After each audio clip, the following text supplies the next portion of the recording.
To be honest, I can't think of too many other battles I've had that have really tested me and really required this much persistence. I've never dealt with this many injuries, this much blood spilled, so to speak, over the spot, and then come back for more.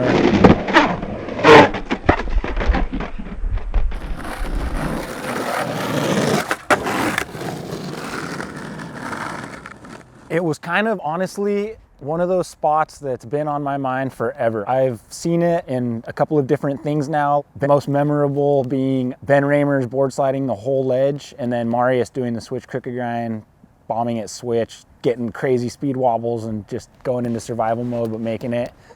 And it just looked like one of those spots that was up my alley, something that just appealed to me and appealed to what I like to skate. E-Man knew about the spot and had always wanted to go there. So we went, and he starts trying this trick, and what are you looking at? You can see the dog shit in it. You can? Yeah. It all came about because we were on our last push to film for Till the End, Volume 5. We had the mission of going to LA. E-Man kind of had remembered that there was a spot he wanted to check out. It was actually really close, so we decided to, you know, go take a peek. What could go wrong? That one over there, his name's Nibbles. First impressions, like when you get to this spot, there's a big chain link fence that's clearly marked do not enter. Then as you're climbing the fence, there's a retaining wall that goes all the way down both sides of the ditch, and there's just dogs just jumping. Every single yard that you're passing by, there's like a dog jumping above the fence trying to get to you.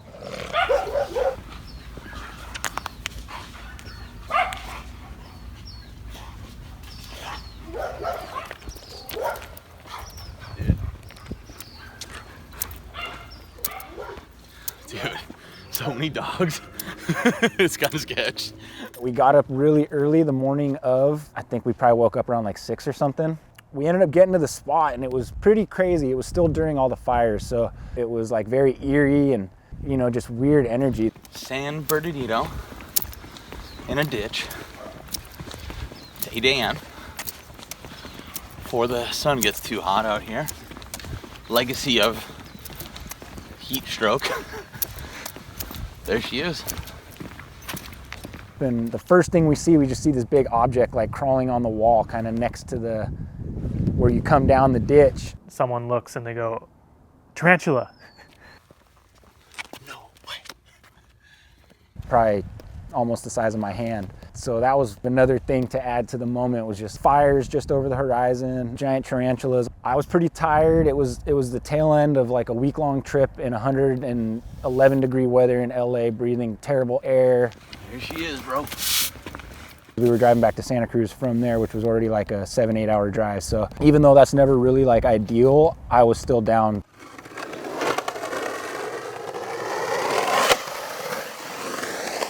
You know, you bring him to the skate spot, it's not like he's gonna go, oh, maybe I'll do something, maybe I'll try it. He, of course, starts digging right into it.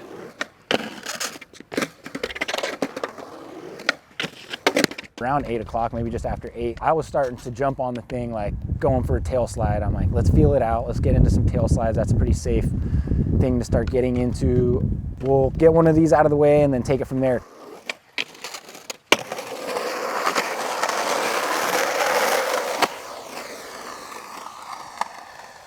How big is this? It's crazy to say this, but like in person, it's bigger. In person, I'm like, this is nuts. Pretty gnarly, man.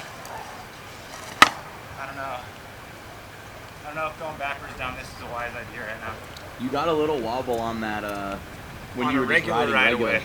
Even though it was faster than I expected just riding down it, ideally, and in my dream world, the only thing that would make that spot worth it to me is going down it backwards, going down a switch. So I had to think of something to fakie. There ain't no safety checks going down that thing backwards. You might as well just try and land what you're trying to land. And let's try a kickflip tail slide to fakie and just go for something sick. Like right now, just get something that's worth it to me in my mind, you know? Damn. Surprising to me, I was already getting into them within maybe 4 or 5 tries. I got into one and kind of slipped out, like threw that look like, oh shit, here we go. I'm about to get into this some more because it's happening quick. Yes, dude. The next one that I got into, which it felt like I got into it perfect for about a split second, and then I slipped out and landed on my ass and my upper body kept turning. I knew right away and told you and Piz, I think I did something to my ribs. I think I just dislocated a rib. Oh, really?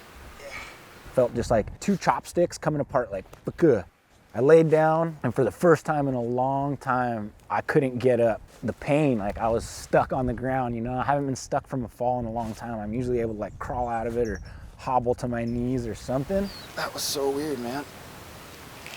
Oh yeah, definitely something. Literally was like laying there on the bank for a while, and then we had to figure out how to get him over the fence. I bent over and he used my back as a stepping place because he couldn't use his arm to pull himself over the head-high fence. Being tired and fatigued and dehydrated from skating in that kind of heat for a week, ended up driving home defeated and wounded and just pissed. And 3 weeks or a month, I was completely just incapacitated. Couldn't do any kind of exercise, couldn't really sleep right. Breathing, talking, coughing, sneezing, and kind of seeking revenge because the spot was too good to not come back to. So I knew that at least when I healed up, I would have to come back, but little did I know what would ensue. Here we are, once again. Beautiful San Bernardino, California. For, guess what? Bet you won't know. Till the End, Volume 5.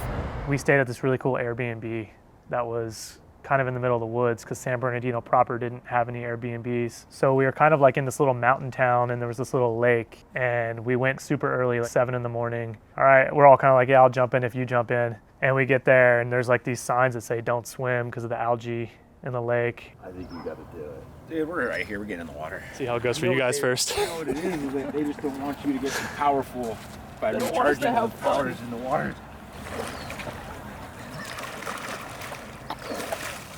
And true like skate fashion, we were just like, whatever, it's fine, let's do it. The lake with signs that say do not swim, but yeah, what are signs? And then we got all scared after hearing about some brain-eating bacteria in the algae, but we're fine. Here we are. Right, Joe. That's right. Can't let them bring us down. And we were at the ditch probably by like 9. Come closer and closer and closer and closer. Yeah, you look skinny. You're gonna look really cute for your date tonight. First time we were down there was a super insane heat wave, and then the second time that we went down there, the weather had been perfect all week, and then that weekend it kicked up like 10 degrees and got to be 102 or 103 by then. Let's try to get there at like 9, get out of there by like 11. I just want to see how it's going to slide. Get used to it.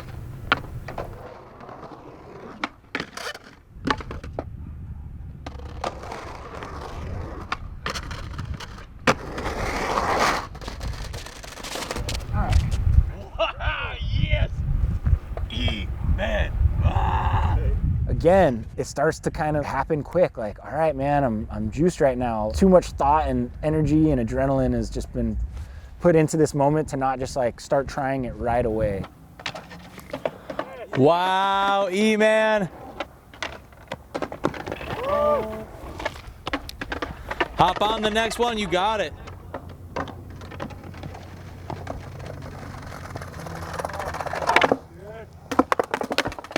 A lot of times he would get into the trick and his board would fly down the ditch. Sometimes it would just go up one of the side walls and like land right there in the rocks, but other times it would just continue going down the ditch.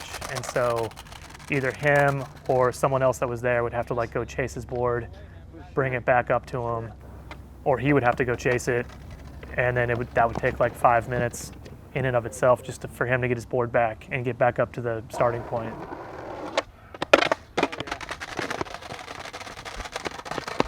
It's like not even just trying the trick, it's like everything else that goes in between it that is pretty exhausting. Yes.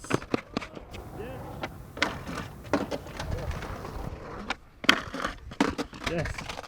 The heat just caught up to us. Within about an hour of trying it, it's getting hot.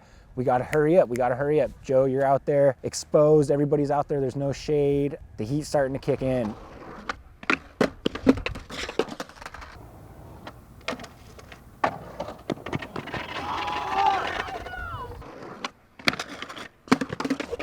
another hour goes by, you know, and now it's like, shit, now it's 90. And like, we've been exposed for a while. We got our gallon jugs. They're about half drink already. Yes. Yes, dude.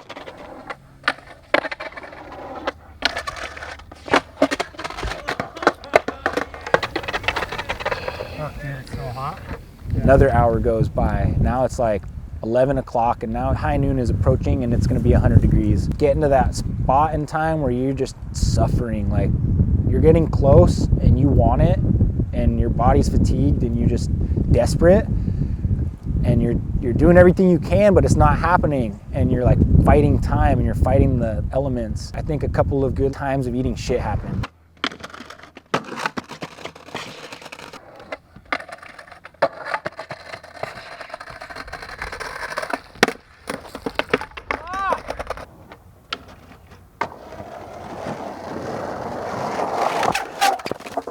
It's scary when you see people slam when they're bombing a hill because it's dragged out. The fall's continuing to go because you're just sliding and rug burn, you know, like on your body. It's kind of scary because you're like watching this guy do this thing, and you're looking at the spot and you see all the things that could go wrong, and you're just hoping in your mind that none of those things happen. Holy shit, man. We really did not think we were going to be there nearly as long as we were, and we all went through entire gallons of water and Gatorades within like an hour or two. No shade, full sun, it's 103 degrees, the air quality is the worst, and we're just trying to finish up this video. And like, when you're kind of stuck in those moments, you're not thinking rationally. I remember at one point, the ledge that goes down the bank created this little shadow that was basically like this wide of a shadow that just went down the entire bank. And I remember like crawling up into that thing. You should use one of those Trevor photos of all of us in the shade that Trevor took, and you can put that on top of that moment. Oh, catch him in editing, baby. I think everybody drank 2 gallons of water in 3 hours, full sweatathon. Like, we're sitting in a narrow piece of shade, the whole crew taking a break. Oh, like, okay, let's go for it again.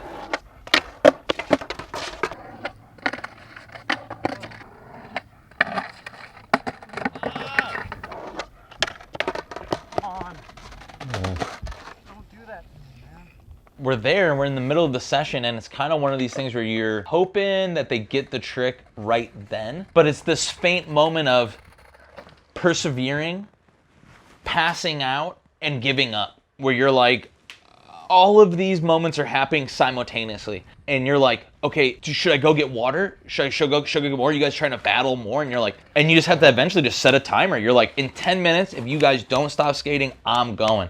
So he had to make that trek like down the ditch, jump over the fence again, get in the van, go to 7-Eleven, get a bunch of waters, lug them over the fence himself somehow. And we had to do that twice. And people were getting sick from heat stroke at that point because people were about to pass out. People were feeling nauseous. They were getting dizzy. What do you do when somebody is about to pass out or passes out? You know, how do you get them out of there? I mean, there was a point where E-Man he took those 2 slams and then he just physically could not keep skating. I can't sacrifice any more of my body. So he just like went and sat up against this wall. Yeah, that thing looks swollen. That arm looks gnarly, and that other arm looks... And these are all just burns. And then at one point, I think I talked to Pizzle off on the side, and I was like, hey man, like, I think we got to call this, because it was just like we were worried for his safety and everyone else's safety at that point. And that's not, I don't think I've ever done that in my entire history of filming skateboarding, but I think we all just were like, it's not wise to keep trying this and stay out in the elements like this. You know, we had to call it again, and it was just the worst thing, man. I'm bleeding head to toe. I didn't know what was happening, but my feet were hurting so bad from running down this thing for 6 hours, and I take my socks off, and I've never had this happen, but it was like stigmata from under my toenails. Like, my toenails were bleeding from running down this bank and just enduring like hours of trauma and like soggy conditions, you know, like trench foot. Walking away from this one at least. Fuck, dude. After that first time, him not really even getting a fair chance at trying it because of the ribs. Then the second time, bleeding all over the place, blood coming out of his toes. Those drives home after that, we're all pretty dejected. Drove all the way down here and didn't get what we came down to get. He says something along the lines of, yeah, you know, maybe in the future, a few years from now, like I'll be back here and I'll try it again. And I just looked at him and I was like, you know, we could still come back maybe in like a week or two if you get better. I'm down to roll back here again. And I just saw his eyes like light up, like kind of like, oh shit, like that's a possibility. I ended up killing 3 toenails. Sure enough, all those suckers fell right off and I had no toenails and just thought, well, it was nice knowing you. Fingers crossed they'll look normal again one day. And are just now starting to regrow teeny little like nub sprouts. There's just one more little reminder of that spot for me to live with. And then was just so tormented. A lot of nights lost sleep-wise. E-Man had an ender already for the video part, but we all knew that this was going to kind of tie the room together and really be like the icing on the cake. It was just an epic spot, epic trick, and it was just such an E-Man thing to do that we all just really wanted him to do it. So we drive straight from Santa Cruz. We get there maybe around 5 o'clock. This was just the beginning of the next series of torture because, oh, and I know what would stop us from making it. It's like 30-mile-an-hour winds, dude. I don't know if this wind's gonna let up. Maybe we should just get up there and just see. I'm sitting there and I'm like, you know what, we're down here. Like I said, nothing's gonna keep us from skating right now. And I'm flipping my board into crazy wind right now. It's not probably gonna work, but let's try.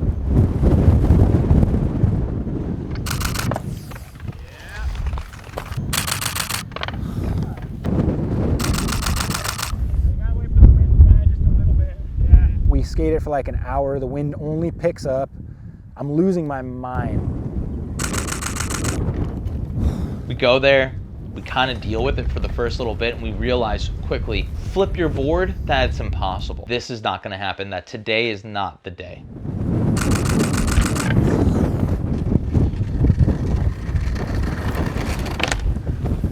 And so we have to call it quits. He can't possibly try the trick anymore, so we decide we're gonna come back the next day and try it again.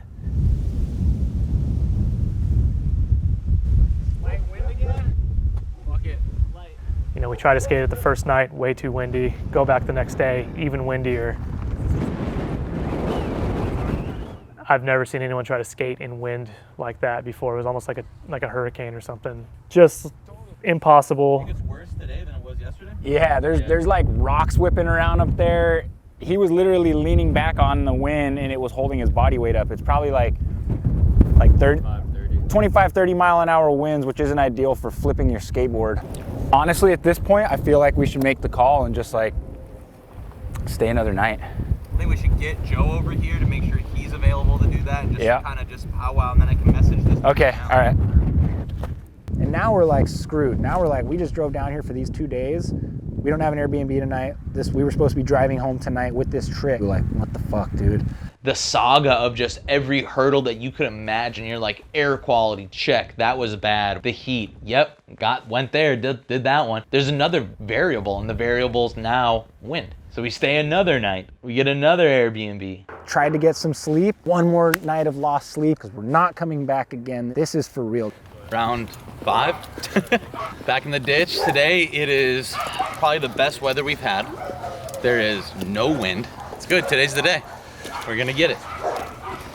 Be on the road by 11:30.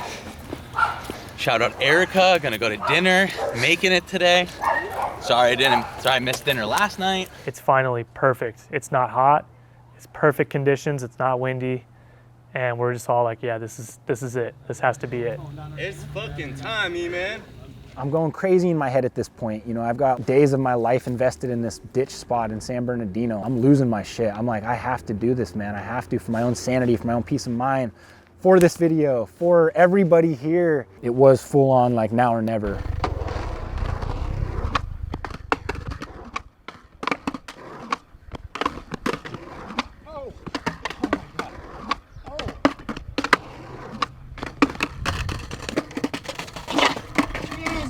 Oh man, I'm so anxious right now. About an hour into the session, it was just kind of weird because it was like the conditions were so perfect, but E-Man wasn't even really coming close to the trick anymore. All the other sessions, there was like something wrong. It was either too hot or it was too windy or whatever, but he was like almost doing the trick. Now it was like everything was perfect and there was just something going on. He just wasn't coming close. And I think we all try to stay positive, but I think we were also kind of like that feeling of, oh man, maybe this isn't gonna happen. Maybe it's just not meant to be.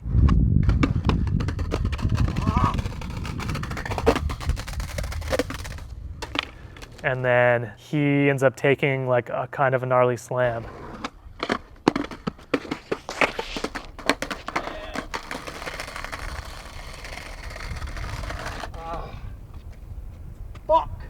And just felt the pain and like, like got that adrenaline going and that anger. Kickflip your board up to the ledge and land on it now. Now it's going down, dog. We're doing it. We're doing it, dude. Can't wait for this fucking event. Fuck this thing. Why did it take this long to just like hit that fight or flight button? And I remember it just kind of clicked from there on. He was just like, boom. And then he just starts trying it, getting into it. And then before he made it, he's like, all right, next one I get into good, I'm taking it to the bottom. And that was the one. Next one I get into good, that's it. Hell yeah.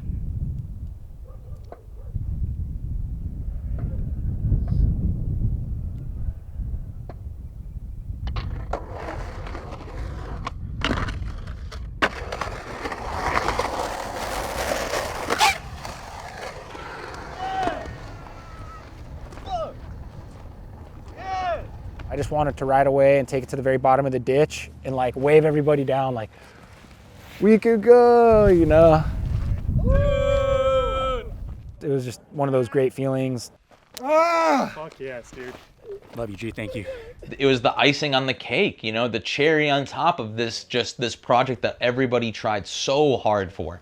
You know, it's like a roller coaster. Everybody's building up the video, you know, and you're with E-Man, and he takes you for a ride of a lifetime.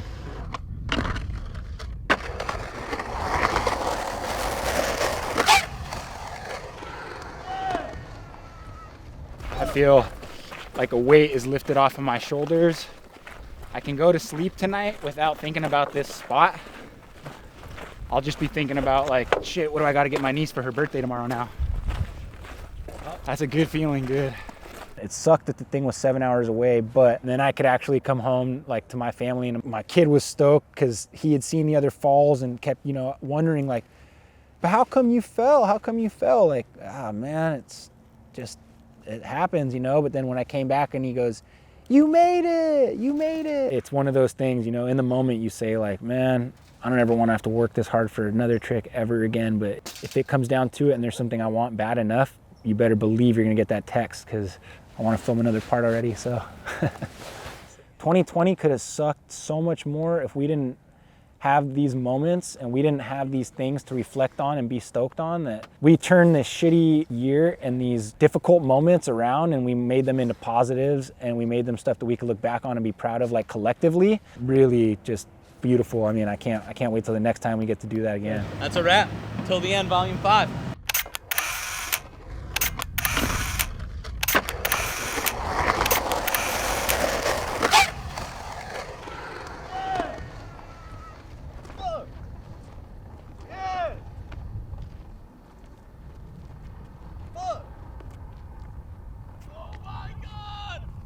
Couldn't have been more perfect.